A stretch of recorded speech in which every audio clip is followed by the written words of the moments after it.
Let him Hey, so hop on. your little center on Friday was awesome. I know you got the new girl pretty pumped, and Nice. I had to answer a lot of questions from the two other guys, so it was Cool. pretty interesting. Nice. I love that. Awesome, gentlemen. Well, I'm looking forward to chatting with you guys today. Oh, I'm just kind of here to listen. I'm already convinced that basically, but I'm already convinced that I want your program. Yeah. I've been watching I've been watching you for like I would say a good 8 years Cool. on YouTube stuff, just kind of feeding off of all your free content. And I'd send a lot of my salespeople to you. Just go watch a bunch of these videos. You'll figure it out. Like she gives a lot of content out there. But we're to the point where now we're growing locations, and now basically we're flying by the seat of our pants. Just like, Dustin comes to me like, "Hey, what do you want me to do here?" I'm like, "I don't know. Like, I I don't have I don't have the time anymore," which is why I have him in this position. And Yeah. he's like, "Well, nobody's trained me to do any of this, so I'm flying by the seat of my pants." And so we're to the point where we're ready for something more structure program, Yeah. and that's what we're looking for. Got it. I started looking around, and I was upfront with you. I was like, I looked into Adam, and then I don't trust anybody that doesn't cuss. That kind of was just my take on it.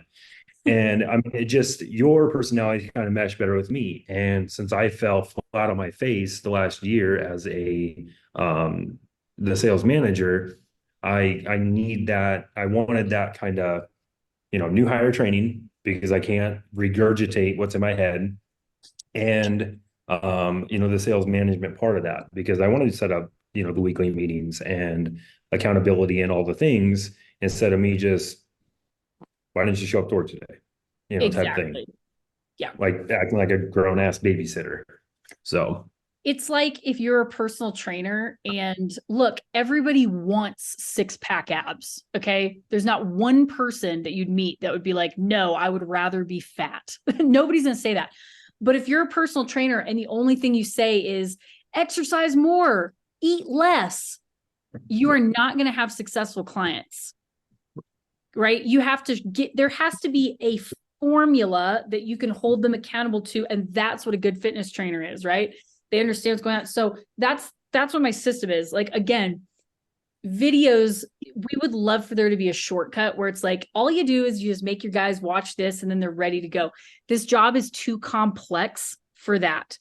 After they're at a certain level, videos can be like really helpful because they're building off of this strong foundation, but it cannot be the substitute. It's just, it doesn't work like that. so like training them, like I was out there today and it wasn't supposed to rain. I was out there all dang day and it was raining. So we just kind of sat in the office and I put her through some GAF trainings, and then just threw estimates at her to try to do like the computer process. But as far as getting out and seeing people, there was none of that to be had. So Right. That's another trap that people get stuck in as business owners. It's like the sales training gets minimized to, all right, ride around with me.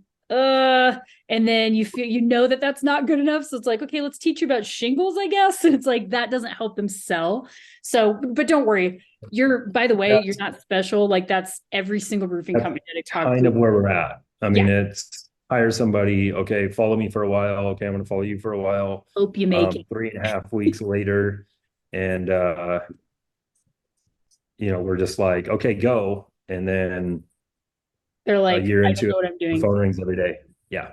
Do you remember the analogy that I made during that live training in Nebraska over the weekend where I talked about like grandma's recipe in her head and she cooks the cake in front of you and then you're like, what the hell, grandma? And she's like, make your bakery, go get rich. And you're like, what? Like, I don't have a recipe.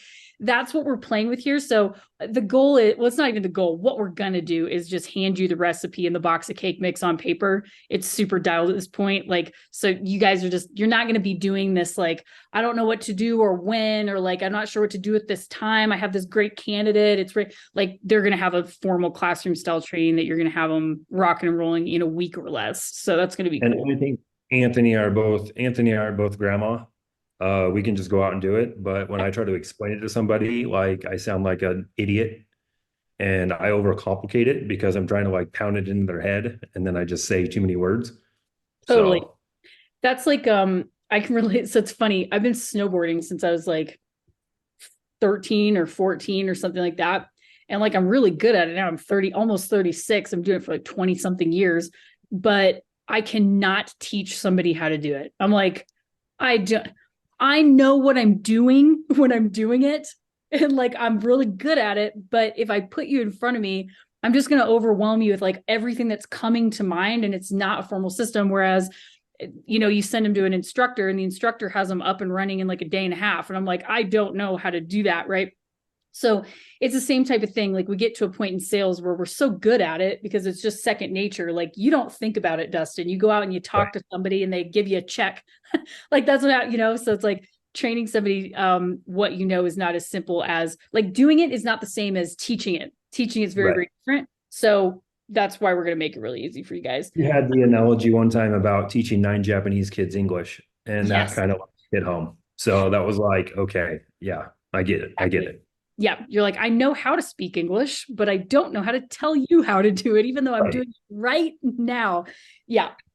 Okay, so let's just kind of go over a couple of things. The first thing is a lot of companies are in your position where they have a handful of people, but they're what I call PRs, which stands for personal recruits. That means people from your network, right? Like a friend of a friend, a brother-in-law, whatever. And we love PRs. They're usually really great quality candidates. The problem is we only have so many people in our local personal network that are candidates for this job, right? So at some point, if we want to scale, we need to be going out and actually like tapping into the job market. So some of this is going to be review, Dustin, because I covered a lot of this during that training this weekend. But Anthony, basically, here's the deal.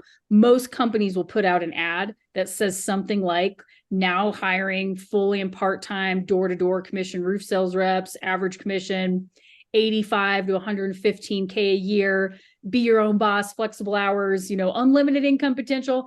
And then nobody clicks that ad. Nobody clicks. You get like 1 or 2 bites and half of them don't even show up. Or the other problem is you'll attract the guy that's kind of like bouncing around trying to suck you dry of draws, who like tells you that he's going to sell $2 million, but he just needs gas money to get started. This is not what we're trying to do, right? Everybody's ad says that. So you're basically dipping into the same pool as every other roofing company, which we're not exactly trying to do. So what I'm not teaching you guys to do, I want to be clear about something. I am not teaching you to headhunt existing roof sales reps. I'm not doing that. We're okay. It's a nightmare. They are usually not the person that we want. They come with a bunch of bad habits and we don't know their history, all this stuff. We're taking brand new moldable Play-Doh people and we are building them into perfect roof sales robots at our company culture with my training. Are you guys cool with that? Okay. So what we're going to do is you guys are just going to copy and paste my ad. Doesn't get much easier than that. Guys, I've been using the same, I'm going to let you know a secret, okay? I've been using the same ad since 2015. I have not changed it. Can you guess why? Because it works. It still works, okay? Stay on the horse that got you in the race. So literally, I'm making a joke here, but honestly, my point is when you use this, copy and paste it, okay? Don't freestyle on it or take creative liberties. I make a lot of guarantees about my numbers out there, right? I can only do that if you are using my system the way that I have written it. If you change stuff and like, great grandma Betty's recipe now has double the butter and half the chocolate chips, that's not going to, I can't tell you that that's going to win the state fair because I don't know what that recipe is. Does that make sense? Yep. Okay.